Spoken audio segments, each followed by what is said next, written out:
Yeah, his response was alarming to me. I tweeted it out yesterday. He didn't say that the organization was working together to get Kyrie back on the floor. He said that he had more work to do. And our society has more work to do, including Tsai. And it's 2022. It takes 10 minutes of time to see who, these business owners, corporations, et cetera, who they're associated with, who they're doing business with, and who they're affiliated with. And I'm vice president of the union, and it's part of my job to protect our players legally.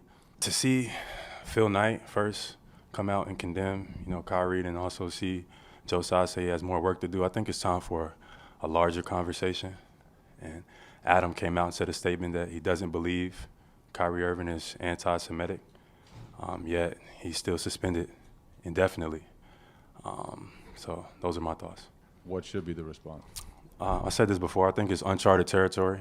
I think it's no distinction between what somebody says versus what somebody posts. And I guess that's what they're trying to figure out. The terms that the Brooklyn Nets instituted for his return. I voice my discomfort. Some of our players, some people in the media, voice some of their discomfort with that. And we've yet to hear what is the latest with that situation. It's still an indefinite suspension. He's already missed 5 or 6 games. So, how many games is he going to continue to miss? Is it another situation going on there? Is it a larger situation going on there? Is another conversation that need to be had? We've yet to find out. So, I'm staying tuned, and I'm keeping my phone on to just see what is going to come of this situation. Do you think that's something that needs to be addressed in discussions over the next collective bargaining agreement? Absolutely. I don't think we've ever seen anything like this before in our league. So to say that this is what is needed for somebody to return, we just thought that was excessive.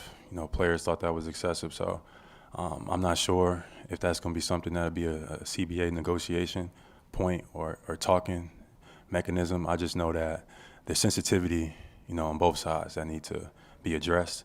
And I'm looking forward to the union and the NBA and the Brooklyn Nets coming to a solution in the near future. Obviously, it took him a while to be willing to confront the issue that people have with the content he shared and apologize for it. So considering that the way that he handled the situation seemed kind of uncharted, is it reasonable for organizations to try to at least find some sort of way for the player to kind of demonstrate contrition when they feel like the player's not doing it in a way that the public will accept? I'm not sure how to answer that question. I think you are asking for a need to satisfy the common public, and I'm not sure if that is something that Kyrie is looking to do. I don't think he meant any harm by posting it. Obviously, it came off as insensitive to a lot of people, but Adam came out with a statement. He doesn't believe Kyrie Irving is anti-Semitic.